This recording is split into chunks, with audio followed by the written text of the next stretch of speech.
Hello, everybody. Welcome to the 49th episode of the Manor Podcast. I'm your co-host, Roger Bodee, joined as always with my best friend and other co-host, Michael Hamilton. Michael, it's it. It's time. It's time for us to go to Baltimore, and one of us will win the Pro Tour. Which one do you think it will be? You're a lot more confident than I am, so I guess it's got to be you this time, since I don't feel very confident. I have zero confidence in myself, but I have a lot of confidence. You're actually registering the ham sandwich for this tournament, right? Like that was you're determined to prove to the world that you can do it. That you can take two pieces of bread with a thin slice of ham and some cheese, and still win a Flesh and Blood Pro Tour with it. I think I'm registering a fairly typical Lexi deck, not really a ham sandwich. Oh, that's a shame. Our team's done a lot of hard work in really perfecting the ham sandwich deck. I feel like Brody's done a lot of good work on it. That's for sure. He's gone deep on it. Yeah.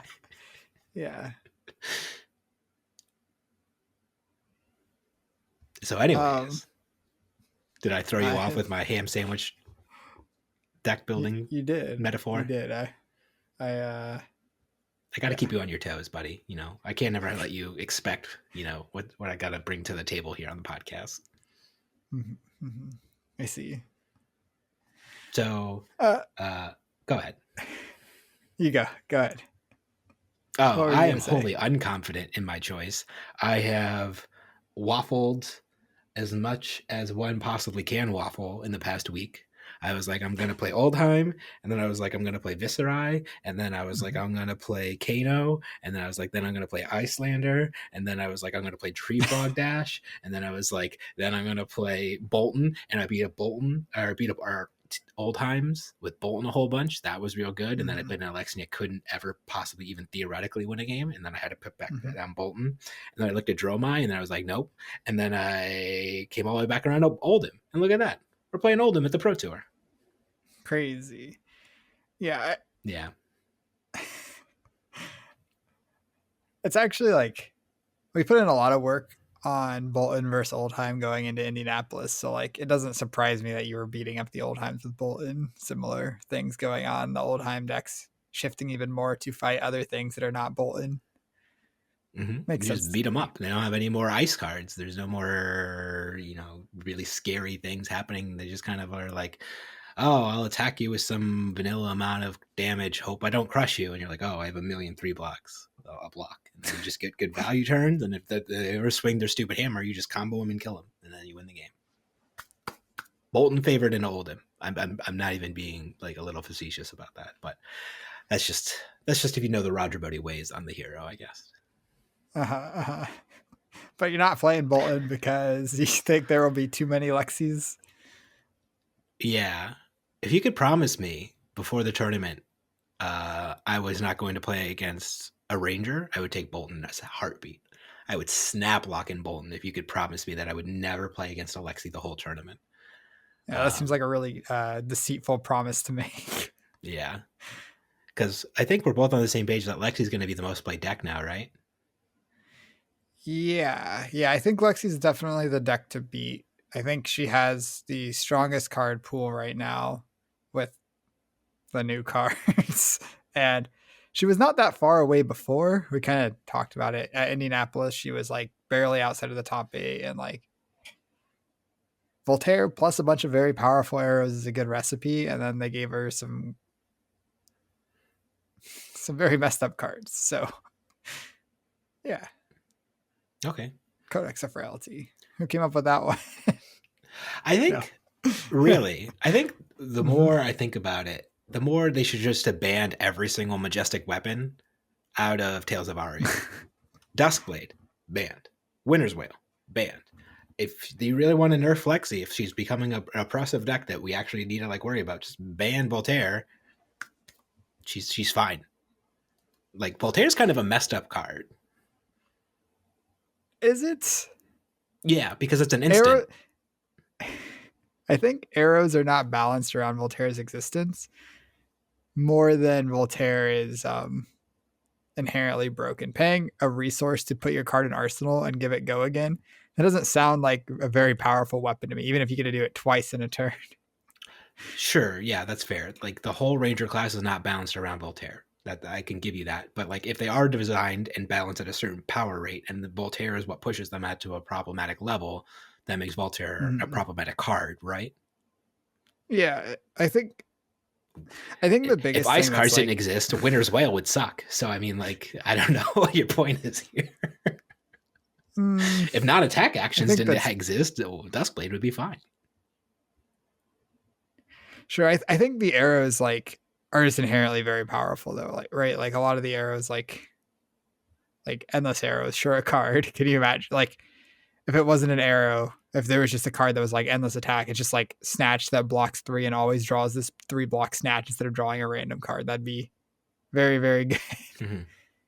And it's just like 3. Better than blocks 3 and it doesn't draw a new card from your deck. It draws itself, which already is the best card in your, or one of the best cards in your deck. One of the best, probably the best attack in your deck. Mm-hmm. So it's just very, very powerful, you know? Yeah. The endless arrow loop threat that occurs at just any stage of the game now because of Codex of Frailty, once your opponent has like Snapdragon Scalers and Bullseye Bracers as like their equipment choices, like it's just like that arrow can just come in and be like, oh, here's 18 damage out of the blue off of like one resource and one card. Like you just need like Tuna Counter, Snaps, Voltaire, and then Bullseye Bracers, and it's just like boom, boom, boom, 18 damage. I guess you need the Rain Racers as well, but still, like it's kind of messed up. Like it could just loop itself like that. It's almost endless. Yeah, it is kind of an endless arrow, if you will. It's it does kind of feel similar to like the Stubby Hammers Phi things, where you draw like these 2 specific cards and then you go off for 1,000,000 damage. Yeah, and that really wouldn't be that problematic if it wasn't for Voltaire giving go again, right? Like Voltaire just letting these arrows fly loosey goosey with just giving Lexi so many action points is at one half of the issue, and the other half of the issue it is genuinely fundamentally that it's an instant activation. So like Icelander, for example, neither of us are playing Icelander right now. I don't know. If Voltaire was not instant speed, we would lock in. That matchup would be so much better. Yeah, I think that would be a favorable matchup for Icelander if Voltaire was not an instant, but it is an instant. So all of your ice disruption, you're just like, oh, I'm going to give you a frostbite, and Lexi's like, oh, okay, but before I actually get that frostbite, I'm going to activate Voltaire a bunch and load all my arrows, and then now that I have a frostbite, you don't actually tax my Voltaire activations at all now. So good job. I'll just attack with my arrows. So it's your turn. Yeah. Well, I mean, you have to pay to attack, so you just the biggest issue is you're doing your thing. Ice is like, okay, I'm going to give you a frostbite. And you're like, okay, I'll activate Voltaire, put this arrow in face up, and because I have this fancy hat called New Horizon, I can also just arsenal this other card face down, and then you pass the turn and don't have to worry about the frostbite. Mm-hmm. And Icelander goes, oh, watch out, I'm going to attack you for 8 damages with my Woundable because I'm behind the whole matchup. And Lexi's like, okay, I'm going to attack you for 35 damages through a Channel Lake Frigid because 3 of a Kind drew me all these blues and resource cards, and none of your tax effects matter. So good game. Yeah, I don't know. I really think the biggest issue there is still Codex of Frailty. Like it was a rough matchup before Codex of Frailty, but like sometimes you're like trying to play the game and then you have to put some garbage attack in your arsenal. Yeah. And then you don't want to play the garbage attack in your arsenal because it gets -1 from the Frailty token. And also, Lexi got back her best arrow and gets a Ponder token out of the deal. It's a pretty messed up situation, I feel like. Yeah. So I don't know. I'm not playing Icelander. I don't think Icelander is very good in Lexi, at least not the kind of Icelander that I have worked on. You are still technically playing an Ice Hero, though. Yeah, I guess that is true. I guess the only non-Ice Hero I've registered at a big tournament is Chain. Oh, yeah. Lexi feels more like Chain than she does like Oldheim or Icelander, I feel like. That's where fair. You're just like playing 1,000,000 cards and threatening 1,000,000 damage rather than I will carefully disrupt you with my frostbites on your turn, buddy. Mm-hmm. Even like Guardian Stalagmite was a big part of it, or Ice React in Oldheim. Just like I really liked trying to time disruption and maximize its efficiency. Whereas even if you're playing the ice cards in Lexi, you're just like, here is some disruption, and you don't know what your opponent's doing when you disrupt them. You're just like, here's disruption. So we'll see how the tournament goes. Yeah. Not necessarily my style of deck, but I think it's probably the best deck. And what's interesting is that I think the traditional orthodoxy on like everybody's view on the meta, like just 2 weeks ago after the battle hardened results in Richmond, was that Oldheim was just the best deck. That everybody's just like, well, it's just an Oldheim world and we're just living in it. And just slowly, like over the past week, there's just been more and more realization that like Lexi's kind of a problematic deck at the moment. Yeah, I think I was kind of surprised that Lexi didn't do better at the battle hardened. I think like if you look at Talishar data, I know you were a big advocate for Talishar data a while ago. I think she has a winning record into every matchup as of this month. So I think like Lexi is just fundamentally doing things that are very, very powerful right now and more powerful than what any of the other heroes are capable of right now, I think. But yeah. I don't know. I think like you can definitely like build a deck that's meant to be good against Lexi, and you can probably find a build that's favored into Lexi of different decks. I think like Uzuri comes to mind, but the problem is that like every time I think of a deck that I'm like, oh, this could be favored into Lexi, you got to go look at the other end, the other most played deck at the Pro Tour, and that's the deck I'm on, which is Mr. Old Man Oldhim, and so it's just like the Oldhim v Lexi matchup is kind of skill dependent. It's kind of Lexi draw dependent, but like there's still obviously a lot of skill checks on the Lexi side to make sure she's maximizing the value of all of her hands on each turn cycle and setting up like good late game strategies in the event that Oldheim's playing it super defensively. And from the Oldheim side, you just kind of have to pick your moments to meaningfully disrupt Lexi, because you can't just let her just punch you a bunch, I guess, for lack of a better term, or just shoot you with a bunch of arrows, because the damage output on Lexi is so high that it just completely dwarfs like even Oldheim's defensive capabilities. So it's on you to like pick spots to like come in with like Command and Conquer pummels or endless winters or choke slams or something like that. And what's still nice about Lexi is that she's a ranger and has no blocking equipment really, and has a bunch of like cards in her deck that either block for 2 or 0.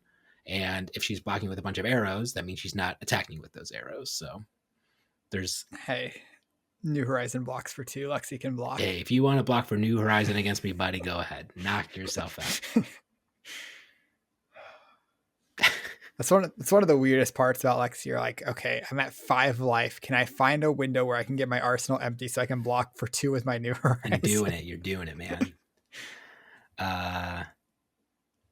But yeah, I think I'm not saying my build of Oldheim or the team's build of Oldheim. It's really not mine. The team's done way more work on it than I have. Is like super favored into Lexi. I think it's about like a coin flip, and then that's kind of why I'm playing Oldhim though. Is I feel like there's a lot of room for skill expression, and I feel like there's no matchup in the game that I'm just going to sit down and just be like, oh man, I can't believe I'm playing against this, except for maybe Bolton, but I don't expect a lot of people to Interesting.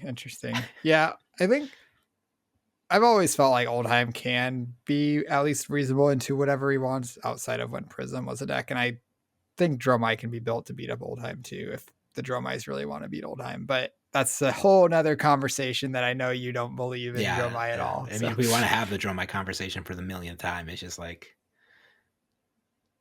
and people think like Dromai's just like, Dromai, I think, will be people's expectation for like a dark horse deck where people are like, oh, Dromai's favorite into Oldheim and Lexi, and like, boom, you did it, boom, easy, busted deck for the Pro Tour. And like, if either of those statements were true, it would be. But yeah, I definitely did not solve Dromai and coming into the Pro Tour. I would have loved to. I think Dromai's cool. I think maybe like if less people were playing it and everyone forgot about Dromai, to where like you know how like you can sideboard cards to be like Kano. If Dromai was like that, where people are like, no one's gonna bring Dromai, I don't need sideboard card. Maybe then you could play Dromai where like nobody in the whole tournament's gonna play 6 powered attacks. Nobody has those anymore. They're not even good. Why would you ever want to attack for 6 or more damage with a card anyways? Get those cards out of here. I mean, that's what the pump spells are for. You know, you don't need cards that have base 6 power. You just pump them up. Just Rain Razors, your Endless Arrow, 6 power, boom. Cannot pop a a dragon though. Yeah, but you have to be careful, Michael. In the mirror, you don't want to cast rain razors on your opponent's turn because it will buff their arrows. So Okay. yeah. I will keep that. I will keep that very helpful strategic planning in mind. I'm sure that'll help our listeners a ton too. Yeah, sometimes you just want to like break a frostbite or something like that because they give you a frostbite. Like, oh man, I want to clear it on my opponent's turn because I have floating resources from activating Voltaire on my opponent's turn because Why are you doing these things? You gotta, but now I want to block this frostbite. I had to cast this rain. You could get punished for that line. It's just something that I think might come up in the Pro Tour, so I would keep an eye out for that. Okay, okay. Seems great. Seems like sure a thing to keep an eye out for. Mm-hmm. So we talked about Oldheim. We talked about Lexi. What else do you expect to show up at the Pro Tour? Azalea, remember her? Remember good old Azalea? Yeah, we were just talking about like decks that maybe that could be good against Lexi, but then they also have to beat Oldheim, and beating both Lexi and Oldheim is a very, very big ask because they pull your decks in different directions. I think Azalea has the tools to beat Lexi. Mm-hmm. I do not think Azalea has the tools to beat Oldheim. I think that matchup is atrocious. Yeah, for sure. And I think on our internal team testing, I'm undefeated against Azaleas in all the test games I played so far on Oldheim into Lexi. And it's just like Azalea? Or sorry, into Lexi or Azalea, whatever ranger, whatever the dumb rangers are, they just all shoot me with dumb arrows. They're all the same. And then there's even a third one, maybe that I can't remember the name of. He might exist hypothetically. I hope someone does well at the Pro Tour with Riptide. That would be sick. That's all I've got to say. Okay. Fair enough. Yeah, so Azalea is definitely one of those heroes that is fine into Lexi, like you said, and then just can never beat Oldheim. And weirdly, what deck I would actually also play, I said at the start, if you promised me I could never play against a Lexi, I would play Bolton. If you said I would never play against an Oldhim the whole tournament, I would probably bring Katsu. Katsu, huh? Yeah. Because I feel like Katsu, very similarly to Azalea, just can't beat Oldhim. You just can't do it. He just blocks you. He's got ramparts and crowd of seeds floating around for Zukadachis don't mean anything. And you're just like, I'm going to play my card that combos. And then they're like, okay, I block. And then you're like, okay, well, how about this card that has like 4 power? And Oldham's like, okay, I'll block. And you're like, oh, dang, unlucky. What do I do? But against a ranger, you're just like, here's this card with 4 power that's going to threaten to cascade into like 40 more damage across the turn if you don't block it. And rangers look at their hand, they have like an arrow and then a bunch of instants and 2 blocks, and they're like, oh, looks like we're racing. Even if they have a hand of all 3 blocks, what are they going to do? Give your 4 power thing 2 cards? Yeah. And then you attack them with your next 4 power thing. Yeah. So I think the Katsu v Ranger matchup is, I wouldn't say super favored for Katsu, but like I think it's like comparable. Like Flick Flack's a hell of a card to bring again into Lexi. Like I think Flick Flack is like one of the best cards you can be playing into Lexi specifically. And your damage output, I think, is like comparable to Lexi's.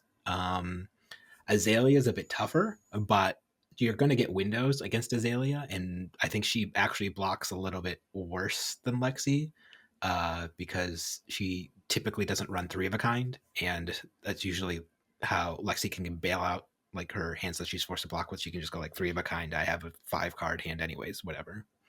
Yeah, Azalea also generally has more 2 blocks than even the ice versions of Lexi because all the pumps, or almost all the pumps except Deadeye and Melting Point, block for 2, and like a little more than half your deck has to be pumps, I think. So. Yeah, and you're not having 2 arsenal slots in Azalea. You just get the 1 because you're not playing New Horizon.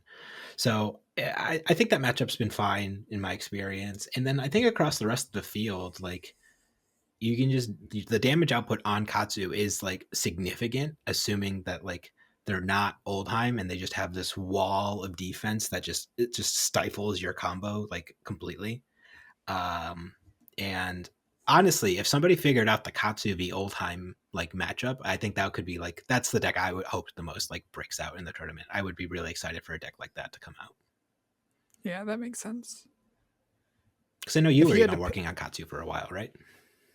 Yeah, I spent a lot of time working on Katsu mostly before the 5K we went to, the Realm Games thing. Mm-hmm.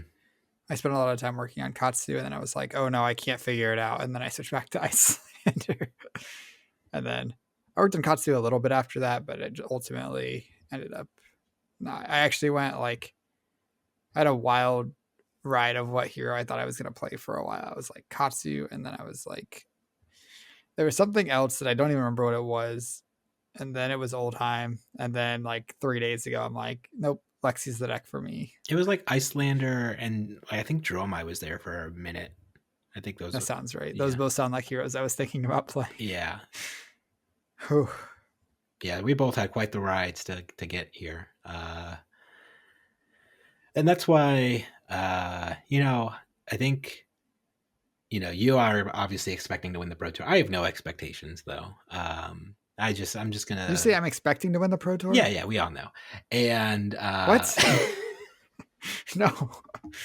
I read the article with Star City Games that came out today. It's just like, I'm expecting to win the Pro Tour. I'm Michael Hamilton. I'm the best player in the game. Matt Falks is very bad at the game. Like, you're the foil to Matt Falks, right? You're both are becoming the heels of Flesh and Blood now. I don't want to be the heel. I just want to play the game. Well, we can't just have one heel, because then it would be one-legged Flesh and Blood. We got to have two heels, Got to have a stable base. No, I don't know if the heels are the stable base in this context. Okay. If you say so, I'll take your word for it. But I'm not feeling very confident. I'm just going to play Oldheim, and I guess we can move on to the other part of the Pro Tour after the 4 rounds are class constructed. There's some draft rounds. How are you feeling about draft? I think I was feeling good about how much draft preparation I was getting. And then it was like, I think about 2 weeks ago, you were like, what do you play in class construction? I'm like, and we haven't touched it since. Like, we haven't drafted at all in like 2 weeks. Yep. And then I've been like, I should probably be figuring that out instead of drafting so much. But the drafting is so much fun. I love drafting. At least playing the games in the draft. I don't love the drafting process. Okay, there we go. Now we're in agreement. Okay, cool. Like, playing games with limited decks, it's so good. You make so many decisions. All the games are so close. At least they feel close, because that's how Flesh and Blood is. The games just always feel close most of the time. Not all my CC games have felt close, but yeah, all the limited games feel close. And what's sad is that I don't get like the double Katsu power up bonus, where I could play Katsu in Classic Constructed and Katsu in Draft, and then you get the 1.5x damage multiplier, right? Because that's what you did in Icelander. Yeah, you get stab, same type attack bonus or something. Yeah. That unfortunate. I guess I should draft some Rangers if that's how that works. Because I'm playing Ranger and CC, so you get like 1.2 multiplier, so it's still pretty good, Yeah. Okay. Because you get the class consistency at least. Yeah, guess I'll have to draft Rangers then. Mm-hmm. We'll see. I think I'm pretty sure I'm gonna try to draft whatever signal is sent to me. So I'm hoping that I'll get a third pick bomb of some kind of some hero, and I'll be like, this is the hero I'm supposed to be in. How can you read signals if you don't know the collation, Michael? If you don't know exactly what the people on taking next to you in the first 2 picks, how are you supposed to know what is open?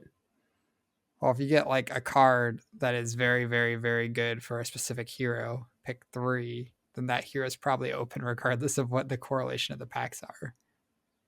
I don't follow. You have to know. Have you ever been past a shakedown? No.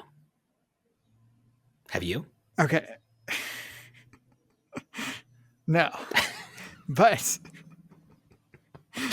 that is the sign. When you get a card like that, you're like, okay, I know where I'm supposed to be. Okay. All right. So you're saying you're supposed to have like an overall knowledge of the strength and power level of cards, and then use that as the basis for which you make decisions during this just drafting process without knowing exactly what class cards your opponent took in the first few picks. Didn't we already talk about this a whole bunch in like 1 or 2 episodes ago? We talked about it at some point with Zach, but I was less persnickety about it. Now I'm being Okay. I'm playing up the heel part a little bit right now because I'm a little bit tired and cranky. You did say you got like 2 hours of sleep last night, right? Yeah, you gotta do a lot of work before you can go out and do a lot of playing. You gotta make sure that all of your reports are all buttoned up, and then you set your out of office Outlook alarms, and then you make sure you catch up on all your emails, and then you gotta do all that stuff. You know how it goes. That is a lot of stuff to do. I do not know how that goes, but I scheduled my game night for next week after I get back. That was my my to-do list. Busy schedule you got over there, Michael. Yep. So I still don't believe in Riptide. I'm not a Riptide believer in draft. Did you ever figure out Riptide in draft? Did you ever see a draft of Riptide and be like, that seems like a good draft deck? Yeah, I've lost a couple games to Riptide, and okay, that's something. I kind of see it now.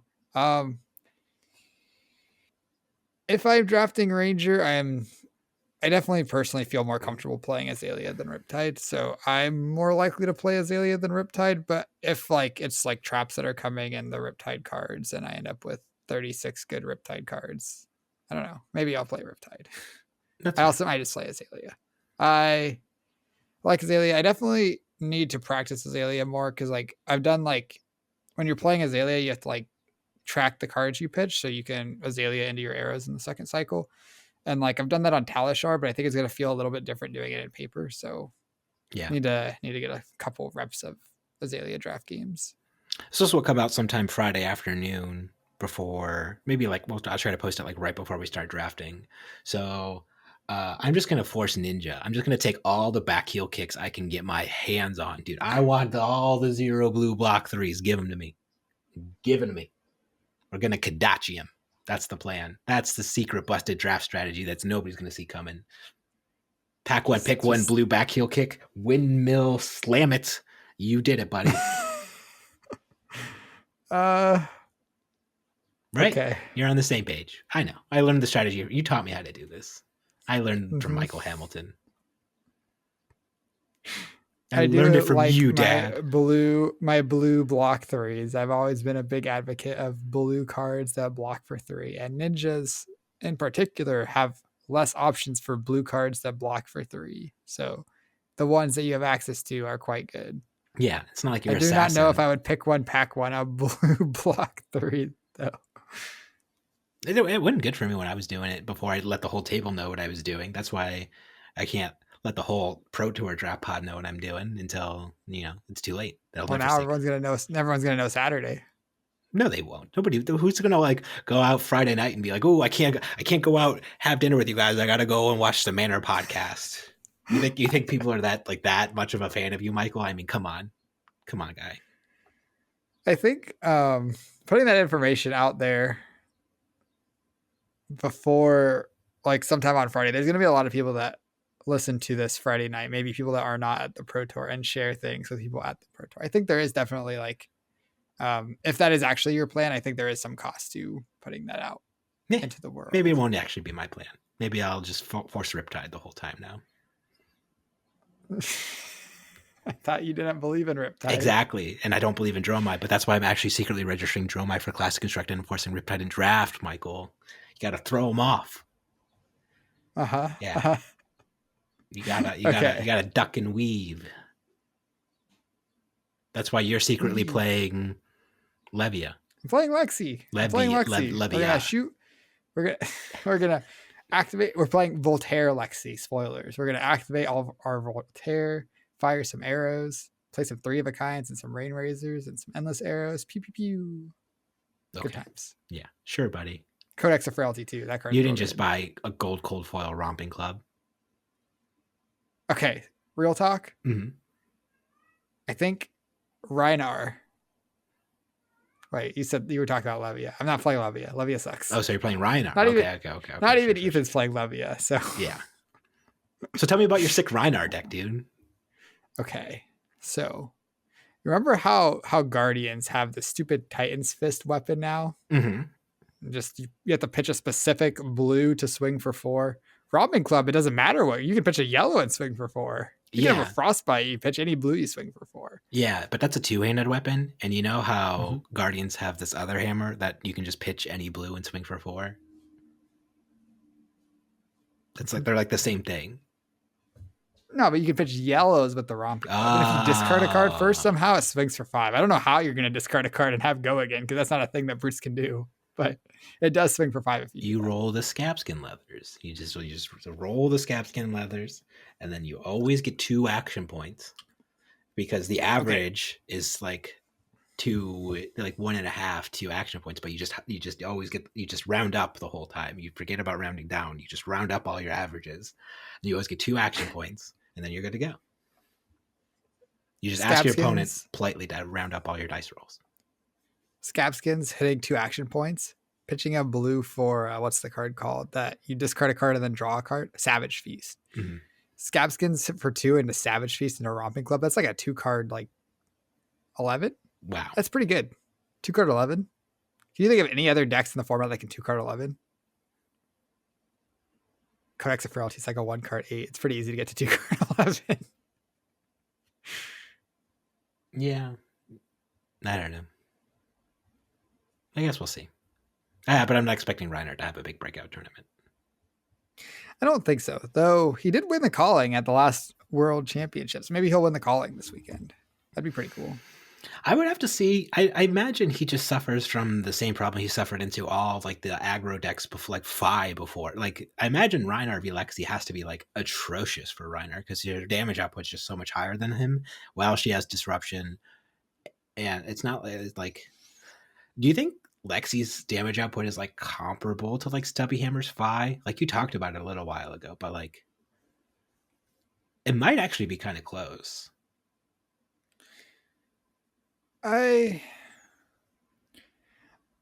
think it's comparable, because like when Stubby Hammer's Phi was a deck, we were like Oldheim still had Stalagmite and stuff, but we were finding a lot of success as Oldheim into Stubby Hammer's Phi. So I don't know. I feel like it probably is. I feel like you also sell to Winner's Whale. Yeah, Winner's Whale is sure a card.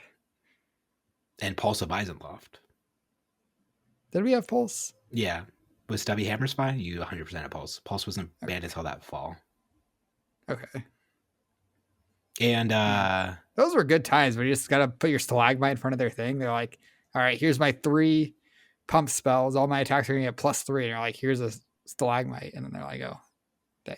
Yeah. I've been very helpful on all the Oldheim calls over the past week where they're like, I need a last slot. And I'm like, guys, I think it's time that we try out this Pulse of Eisenloft card. Like, I don't know. Like, I think people aren't playing it right now because they just try to cast it as a defense reaction. But I don't think you actually want to cast this card. You should like just use it to Oldheim's defense reaction. Like, you guys want to try that out? And then they're like, shut up, Roger. We hate you. And then I'm like, yeah, glad I'm helping. That's a day in the life inside the Wolfpack sneak peek. Because there's that documentary coming out, I guess. So you said Azalea. You talked about Uzuri. What else do you think of? We haven't talked about Uzuri. We haven't We haven't? No. Okay. Maybe you thought we did. She's just snuck in there like a stealthy assassin. You mentioned her. Did I? Yeah, it was the first hero when we were talking about decks that were like stretched between trying to beat Lexi and trying to beat Oldheim, or maybe you could beat Lexi and not Oldheim. Right? Sure, yeah. Yeah, Uzuri can't beat Oldheim either. Like, sure, she might be able to beat some Oldheims depending on builds, but like, I think the matchup over is like still favored for Oldheim overall. Like, she's not a hero that can never beat Oldheim. Like, it's just not the case. But it's just a hero that like way more often than not will not beat an Oldheim. Yeah, I think if we see Uzuri do well, it'll be something completely different from what we've seen before with like a very solid plan into Oldheim, because like the current Uzuri builds that are out there don't like, they can be Oldheims that don't know the matchup, but once the Oldheims have played against Uzuri a little bit, it doesn't really seem feasible. Yeah. At least that was my experience. So I think like you need to find a whole new plan to be Oldheim with Uzuri. And that's, I don't know. I could see Uzuri doing well if someone finds it. Yeah. What about this year talk about a Briar resurgence? Everybody like Tarek put out the tier list and he put Briar in like A tier, and some people are like, "Oh, it's time to bust out the Briar. She's time to get Rosetta Thorn banned." Do you think Rosetta Thorn will be banned by the end of the weekend? So she has 2 attempts to get it banned with the Pro Tour and the Calling.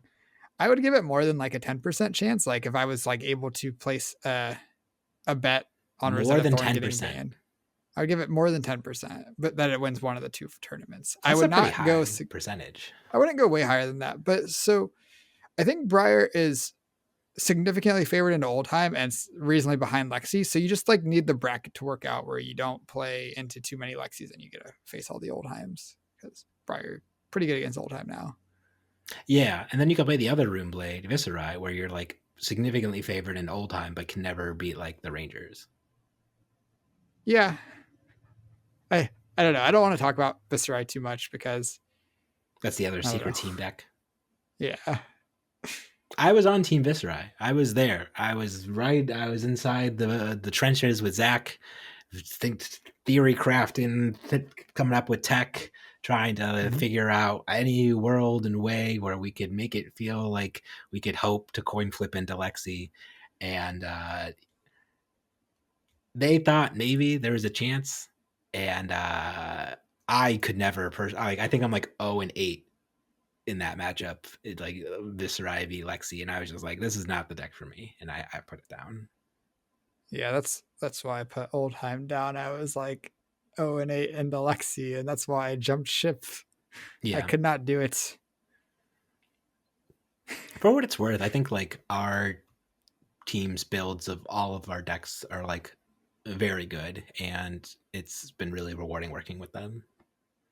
Yeah, I really love working with the Wolfpack. I think like I am very happy with our builds for all 3 heroes. I think I would be comfortable. Well, I mean, I'm playing Lexi because I think it's the best of the 3, and I think I will do the best by playing Lexi compared to playing the other 2. But I think for all 3 heroes, we have very solid builds for all 3. Yeah, I wouldn't say the best builds possible. I'm not very confident in that at all, but I think we did a good job, and I'm pretty happy with the results. We do have a couple of lone wolves, I guess, on a couple of decks, a few stragglers, but to each their own. Yeah, that kind of like that's gonna happen when you have a team as big as the Wolfpack, where like not everyone's gonna agree on everything, and even if they do, they're like, I would rather do this or something. So yeah, like that was kind of me a few times playing Icelander. I think I was the only one on. I wasn't the only one playing Icelander, but like, I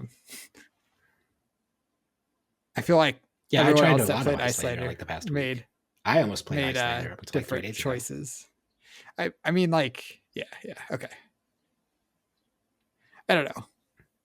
It's very easy to just be doing your own thing. What my secret Icelander tech was going to be if I kept with it.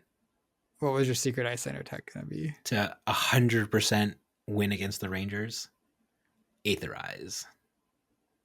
I don't know what that card does. It counters target instant with cost 1 or less. So you counter their Rain Razors? Mm-hmm. How much? They confidently attack you. No, yeah, it costs 1, but it's a blue. It's an instant, so you can cast it from wherever. They confidently attack you with their Bolt and Shot from Arsenal. And you're like, oh, no blocks. And they're like, aha, I am big brained. I'm going to give my Bolt and Shot plus power with this Rain Razors. And you're like, oh, no. This is going to be countered. And then they lose the turn. They can't flick up their Arsenal card. They just IP themselves for like 1 million damage, and they lose the game on the spot. And you go,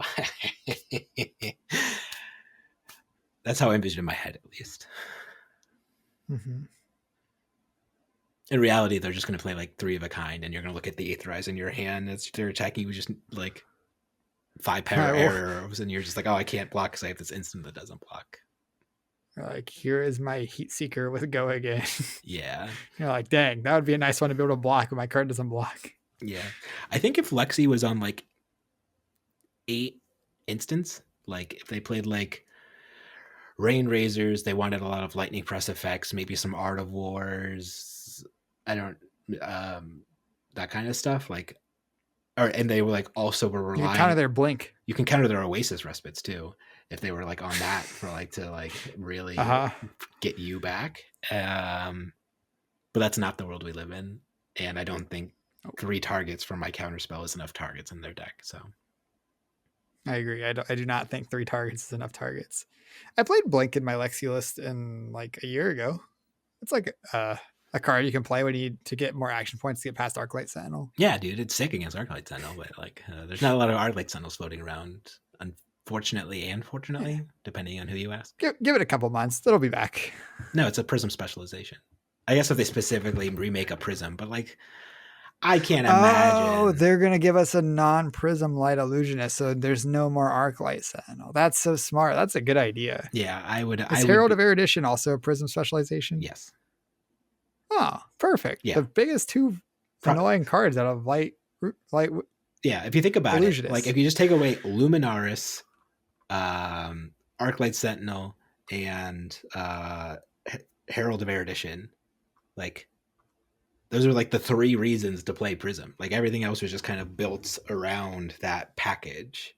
I guess Haze Bending sure a card. Haze Bending was only empowered by like the fact that you had so much value from your auras from Luminaris, and you were getting so much value throughout like everything else. I guess the other big value was I guess, but that's also built into Luminaris was like the 1-for-7 light illusionist attacks. Like it felt so good pitching a yellow and coming in with like red Wartune Herald, and then what's the other one from Everfest? Miraging Metamorph. If you just like 3-card 14 with Go Again. That felt real good. I miss doing that play so much. It was so good. And then like you can 3-card 13 with Dunebreaker Senpai and Ammermoth Senpai off a blue pitch. It's still there. You can still do it. It's basically the same. Yeah, but then so I don't think they're gonna give us another Prism. I think it'll be something else. I think that you can keep the Spectre auras overall. Like I think like in a vacuum, like if you don't print more Spectre auras and you just kind of keep that tight little package of them, I think they're fine.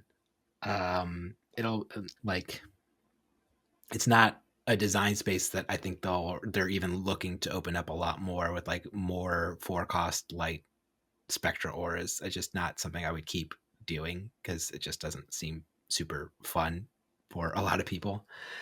But I guess we'll see. Who knows? We're getting the first spoilers at the banquet from Dusk to Dawn. Are you excited about that?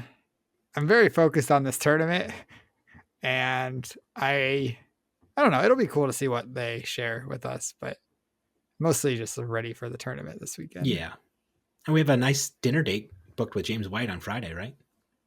No, we don't. No, man. You would think he would have reached out to you by now. I mean, like, Michael, you're the world champion. Let's get dinner. We got to talk about you designing your card for Flesh and Blood, and we got to talk about how we're gonna make you the poster child of the game. We're gonna put your face on the boxes, and we're gonna actually rename it to Hamilton and Blood. Hamilton and Bodee. So bad. We could have been the H&B podcast the whole time. The Hab. I'm not happy with that. The Henneba. And don't forget, next time, everybody, you're playing Flesh and Blood.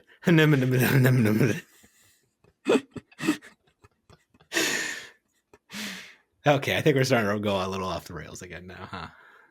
All right, Limited. You were talking about Limited. And then I derailed it into wherever we got. Back into Class Constructed. Limited. We got the 2 Rangers.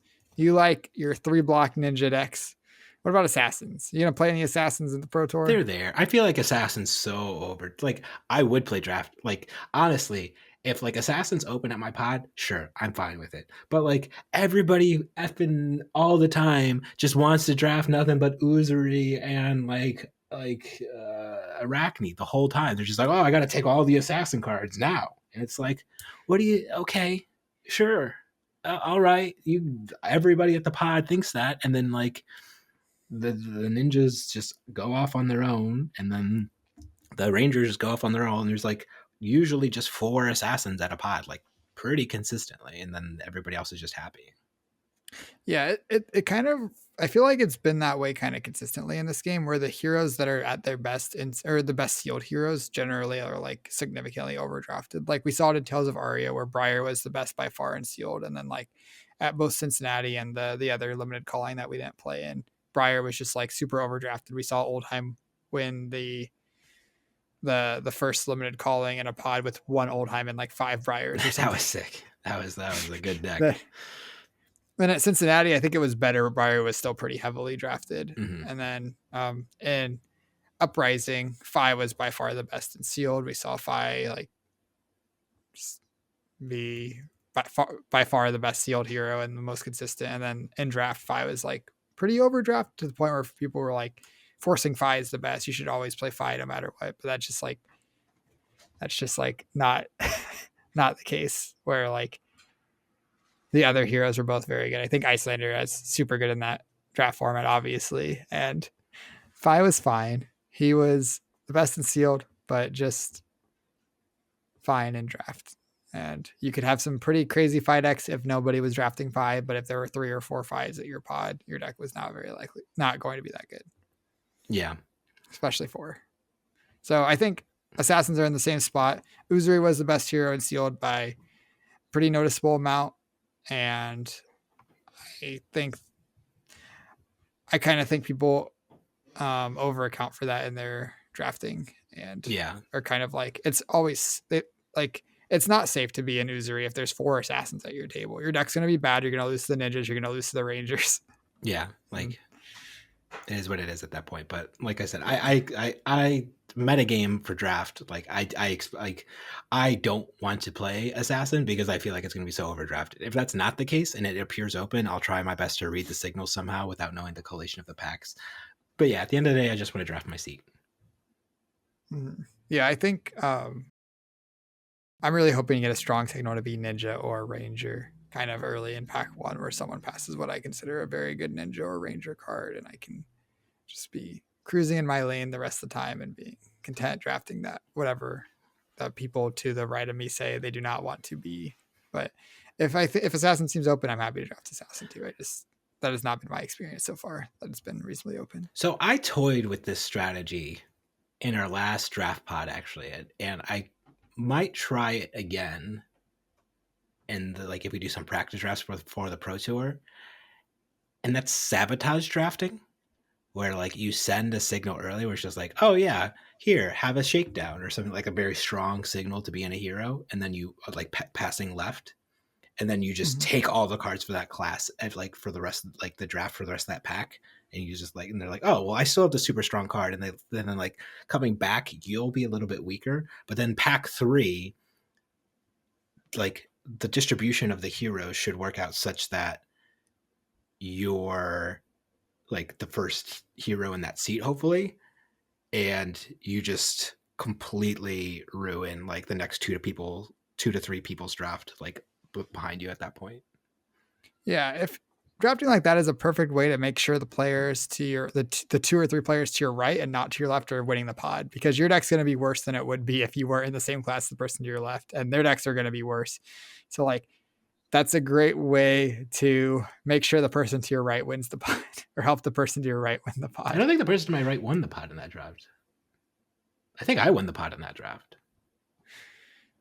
So in general, or at least like if you're in the same hero as your neighbor, that's pretty bad for both of you. It's worse the player on the left because they're getting 2 packs of the worst thing happening, and you're getting 1 pack of the bad packs.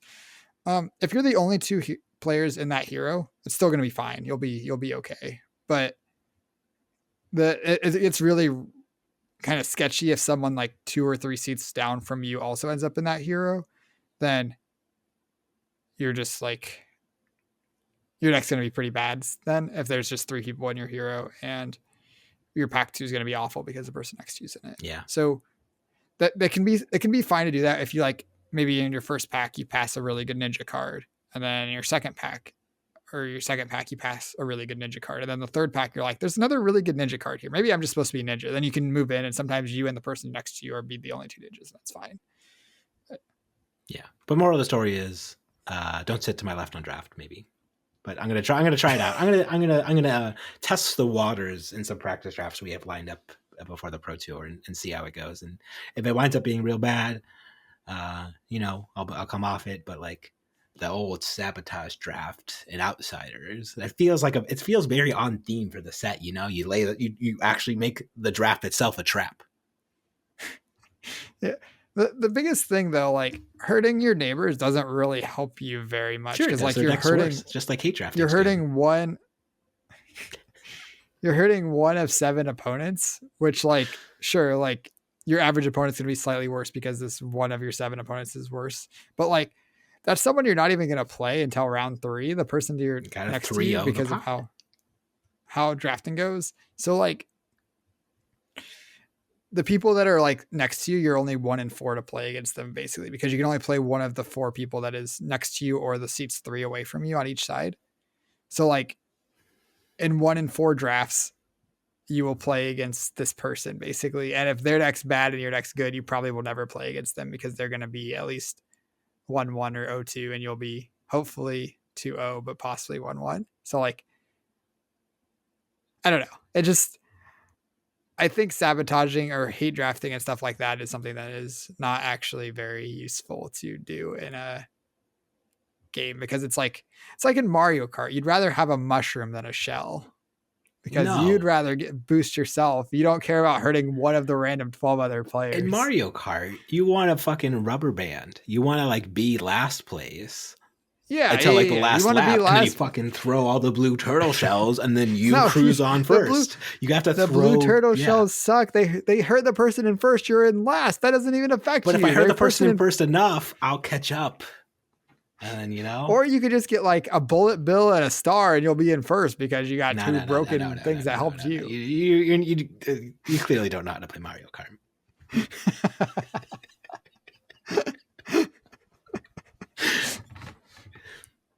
Okay. Once again, off the rails, huh? Just trying to give solid strategy advice using the best metaphors reference point I know. Mm-hmm. Yep. It's kind of like picking Blaine into Lorelei. Like you're just gonna have a bad time. If you're hot, you're hot. Yeah, that is very true. Any final words before we wrap up the podcast, then, Michael? Man, I am very ready to be at the Pro Tour playing the games. I feel like I've been like real stressed about choosing my deck and trying to make sure that I have the best chance I can to do as well as I can. And like, ultimately it's a game and I'm really appreciative I get the opportunity to play in big tournaments for this game that I love. But that's sometimes hard to remember when you're in the weeds of it. You're like, I gotta figure everything out. And that's, yeah. So I hope everyone else is doing maybe a better job than I have for this time of remembering we're all here to have fun. We're all playing a game we love, and it's awesome that we get to play a game we love for high stakes with a great organized play system. Yeah. Couldn't have said it any better myself, so I won't attempt to.